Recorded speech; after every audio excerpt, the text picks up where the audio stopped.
الحمد لله والصلاة والسلام على رسول الله محمد بن عبد الله وعلى آله وأصحابه ومن تبع هداه إلى يوم الدين أما بعد. أدعوكم الله سبحانه وتعالى طريقة أتيجي فون محمد صلى الله عليه وسلم كي أترى أنت أترى كما لو يا النبي نكان كما على النبي أتي صحابه àti gbogbo àwọn tó máa ń tọ́jú ọ̀nà Muhammad sallallahu alayhi wa sallam títí yawmil qiyamah. Eléyìí ni ìtẹ̀síwájú lórí àlàyé tírà Tawhidu al-Muyassar èyí tí a ń ṣàlàyé fúnra wa. Abẹ́lẹ́ Allah subhanahu wa ta'ala kí ó gbà ní ìjọsìn lọ́wọ́ wa kó sì fi yé wa ju bí a ṣe ń sọ lọ. A ti bá àlàyé tírà náà dé ojú ewé 99 tó jẹ́ sí wípé a gbé àlàyé náà ní ojú ewé 100 lónìí pẹ̀lú ògo Allah subhanahu wa ta'ala, bí tí afá ti ń sọ̀rọ̀ tó ń ṣàlàyé fún wa nípa iradatul insani bi ibadatihi ad-dunya, bí tí afá ti ń ṣàlàyé fún wa nípa kéèyàn máa ṣe ìjọsìn kó wá ṣe pé àwọn iṣẹ́ ìjọsìn tí èèyàn ń ṣe kẹ́nìyàn máa wá ṣe nítorí pé ó fi ń wá ayé, àwọn ìdájọ́ wo ló rò papọ̀ mọ́ eléyìí. Àfá ní al-murad bi dhalik, nǹkan tí wọ́n gbà lérò pẹ̀lú pé kéèyàn máa ṣe ìjọsìn láti máa fi wá ayé, an ya'mala al-insanu al-ibadata al-mahdha liyahsula ala maslahatin dunyawiyyatin mubashara. Kó jẹ́ sí pé àwọn ọmọ ẹ̀dá ènìyàn ó ń ṣe ìjọsìn, àwọn iṣẹ́ ìjọsìn tó jẹ́ sí pé pure ìjọsìn ni, bí ká máa kírun, bí kéèyàn máa gbààwẹ̀, bí kéèyàn yọ zàká, àwọn iṣẹ́ tó jẹ́ sí pé pure ìjọsìn ni. Kó wá jẹ́ sí pé nǹkan téèyàn ń ṣe yìí ó wá fi ń wá àǹfààní ayé. Àpèjúwe rẹ̀ kaman yahujju liya'khudha al-mal, gẹ́gẹ́ bí ẹni tó jẹ́ sí pé ó ń ṣe hajj látàrí pé ó fẹ́ káwọn èèyàn lè bá fóun lówó ló fi lọ ń ṣe hajj. Aw kaman yaghzu li'akhdhi al-ghanimah, àbí ẹni tó jẹ́ sí pé ó ń jagun, ó ń tẹ̀lé àwọn èèyàn jagun sójú ọ̀nà Ọlọ́run Ọba, táwọn tó ń jagun sójú ọ̀nà Ọlọ́run Ọba jagun sójú ọ̀nà Ọlọ́run Ọba, ó wá ń tẹ̀lé wọn jagun látàrí pé ó fi kíni o, ó fi ń wá al-ghanimah, ó fi ń wá pé káwọn lè bá fi kó èrè ogun tó máa ń kó kó lè kan òun náà. Àbí kaman yu'adhdhin li akhdhi al-ghatib, àbí ẹni tó jẹ́ sí pé ó ń ṣe kíni yẹn o, ó ń pèrun, ìwà pèrun tó ń pèrun yìí ó fi ọlá pé ó ti rí pé òun máa ń rí òun á máa rówó oṣù gbà, torí nǹkan tó fi ń pèrun nìyẹn, kò pèrun torí pé ó fi kíni yẹn o, ó fi máa tàwọn èèyàn jí láti wá kírun. Aw kaman yatlubu al-ilma ash-shar'i, àbí ẹni tó jẹ́ sí pé ó ń wá ìmọ̀ sharia min ajli ash-shahadati wal-wadhifati faqat, àbí ẹni tó jẹ́ sí pé ó ń wá ìmọ̀ ẹ̀sìn, kó jẹ́ sí pé nǹkan tó ń torí ẹ̀ wá ni pé ó fi ń rò òun á lè bá fi rí ṣáádà, tó bá ti rí ṣáádà ńbẹ̀ òun á lè bá fi ṣiṣẹ́, kó jẹ́ pé àníyàn rẹ̀ nìkan kò tiẹ̀ lérò bí òun kò tiẹ̀ ní Ọlọ́run Ọba subhanahu wa ta'ala nìkan nínú àwọn iṣẹ́ tá a kà kalẹ̀ pé ẹni tó ń ṣe tó jẹ́ pé nǹkan tó ń torí ẹ̀ ṣe náà ni àwọn nǹkan yìí.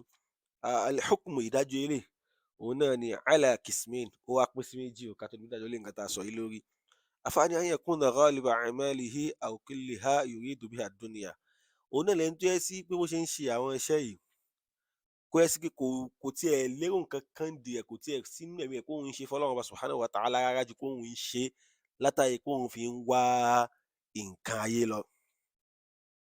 Tó jẹ́ pé nǹkan tó wà nínú gbogbo ẹ̀mí rẹ̀ náà ni pé òun fi ń ṣe àwọn nǹkan yìí. Irú àwọn eléyìí ń sìn àwọn mùnáfìkì ni wọ́n sábà kó sírú àwọn nǹkan báyìí. Àfá ní ìdájọ́ eléyìí fa hadha shirkun akbar, eléyìí ẹni tó bá ti ń ṣe ó ti ń kó sínú ẹbọ tó tóbi. Irú ẹni báyìí kò kí ń ṣe mùsùlùmí. Ẹni tó jẹ́ sí pé gbogbo iṣẹ́ rẹ̀ tó bá ti ń ṣe tó jẹ́ àwọn iṣẹ́ ìjọsìn tó jẹ́ sí pé ó clear, tó jẹ́ pure ìjọsìn tó jẹ́ pé ó bá ti ń ṣe ó fi ń wá nǹkan ayé, irú ẹni báyìí ń sìn ẹni yìí ò kí ń ṣe mùsùlùmí. Ẹlẹ́ẹ̀kejì, an ya'mala 'amalan mu'ayyanan wa yuridu bihi ad-dunya, àbí ẹni tó jẹ́ sí pé ó kàn ṣe iṣẹ́ tó jẹ́ pé iṣẹ́ kan kàn já wa, àwọn iṣẹ́ tó máa ń ṣe ó máa ń ṣe fọ́lọ́run ọba subhanahu wa ta'ala ni, but ó kàn ṣe iṣẹ́ kan nínú àwọn iṣẹ́ ìjọsìn, bóyá ẹni tó rí ẹ̀gún lọ́nà lápèjúwe, kó wá sí pé kéèyàn sì mú ẹ̀gún kúrò lọ́nà nísìnyí iṣẹ́ dáadáa ni tí Islam pè wá sí, tó bá wá mú lọ́nà ó ti mọ̀ pé tóun bá fi lè mú lọ́nà tí bóyá kámẹ́rà wà láàrin ìlú tán bá ti mú òun, wọ́n máa fún òun lówó, kó wá jẹ́ torí ẹ̀ ló fi ṣé. So irú ẹni báyìí ńsìnyí, iṣẹ́ tó ṣe yìí tó jẹ́ pé iṣẹ́ tó ṣe ó kàn tó nǹkan tó kàn iṣẹ́ tó kàn já wa tó kàn ṣe náà nìyẹn, fahadha shirkun asghar, eléyìí iṣẹ́ ẹbọ kékeré ni. Yubtilul amal, ó máa ń ba iṣẹ́ jẹ́, pàápàá jùlọ iṣẹ́ tá a bá ṣe kí nìyẹn o, tá a bá torí ẹ̀ tá a bá ṣe nǹkan yẹn níbẹ̀ látàrí pé a fi wá ayé, ṣe é fún Ọlọ́run subhanahu wa ta'ala. Eléyìí ni ìyàtọ̀ tó wà láàárín àwọn ìdájọ́ àwọn nǹkan tí a kà síwájú. Ah, Àfáà wá tẹ̀síwájú, wọ́n ní at-tahdhiru min iradati al-insani bi'amalihi ad-dunya. Ìkóra ẹni níjàánu àti ìpera ẹni sákìyèsí pé kò lójúmu kéèyàn máa ṣiṣẹ́ látàrí wípé èèyàn ṣe kí nìyẹn o, èèyàn fi ń wá ayé. Allah subhanahu wa ta'ala ń bá gbogbo wa sọ̀rọ̀ nínú suratu Hud. A'udhu billahi minash shaitani rajim. Ọlọ́run bá ní kí man kana yuridu al-hayata ad-dunya. Ọlọ́run bá ní kí ẹ̀rẹ́ ni tó bá jẹ́ pé kí nìyẹn o, tó bá ń wá ayé, wa zinataha, àtàwọn yòdòyindin rẹ̀ ló ń wá, nuwaffi ilayhim a'malahum. Nǹkan tán ń ṣe tán fi ń wá ayé yìí, á san wọ́n lẹ́san iṣẹ́ wọn yìí. Nuwaffi ilayhim a'malahum fiha wa hum fiha la yubkhasun. Àwọn Ọlọ́run ọba á ṣe kí nìyẹn o, á san wọ́n lẹ́san iṣẹ́ nǹkan tán ń torí ẹ̀ wá ayé. Wa hum fiha la yubkhasun. Kódà bá a ṣe san wọ́n lẹ́san tí tún ṣe kí nìyẹn o, tún ní ṣe kí nìyẹn o, ní jẹ wọ́n gún látàrí iṣẹ́ yìí.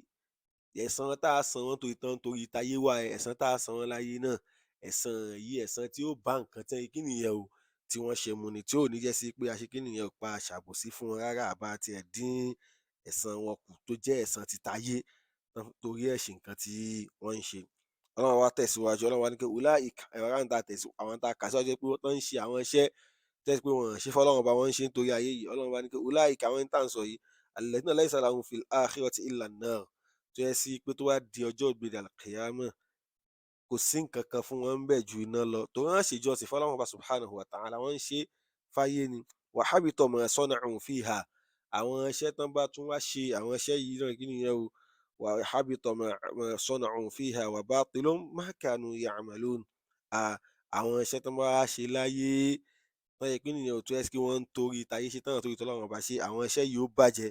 Ma kanu ya'malun, gbogbo nǹkan tán bá ṣe kí nìyẹn o, tí wọ́n bá ń ṣe ní iṣẹ́. Eléyìí áyà yìí áyà tó bani lẹ́rù púpọ̀ ni, tó jẹ́ pé ó fi ń sọ fún wa pé tá bá ti ń ṣe ìjọsìn, tá bá ń ṣe iṣẹ́ ìjọsìn, a máa ń ṣe fọ́lọ́run ọba subhanahu wa ta'ala ni. Ànábì Muhammad sallallahu alaihi wasallam náà sọ nínú hadithi tí Imam Ahmad tí wọ́n gbà wá àti Imam Abu Dawud, tí wọ́n sọ wípé man ta'allama ilman yabtaghi bihi wajha Allah. Ànábì ní kẹ́ni tó wá ń wá ìmọ̀, tó wá ń wá pàtó kó fi ń wá ojú rere Ọlọ́run ọba, la yata'allamuhu illa yusibu bihi 'ardan min ad-dunya. Ànábì ní kí man ta'allama ilman mimma yubtagha bihi wajha Allah. Ànábì ní kẹ́ni tó jẹ́ sí pé tó bá ń wá ìmọ̀ nímọ̀ tó jẹ́ sí pé èèyàn máa ń wá nítorí ojú rere Ọlọ́run ọba ni. Èèyàn máa ń ṣe kí èèyàn tó jẹ́ pé èèyàn máa ń wá nítorí rere Ọlọ́run ọba ni, òun wá lọ ń wá, ó wá ní yala ta'allamuhu, òun wá lọ wá ìmọ̀ yìí illa liyusiba bihi 'ardan min ad-dunya, òun lọ ń wá látàrí wípé ó fi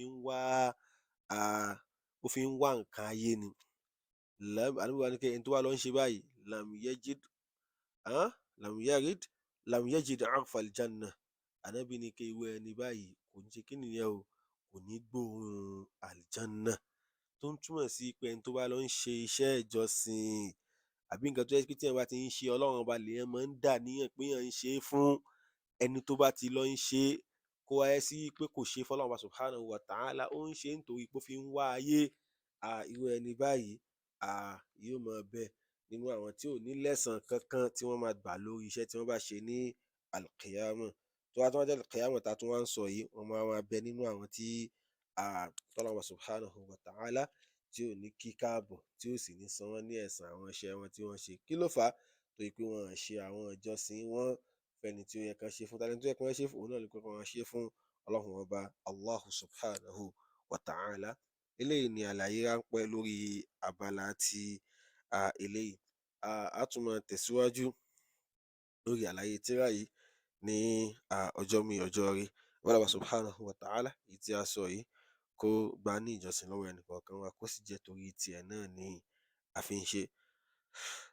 وصلى الله على سيدنا محمد وعلى آله وصحبه أجمعين. سبحانك اللهم وبحمدك أشهد أن لا إله إلا أنت أستغفرك وأتوب إليك.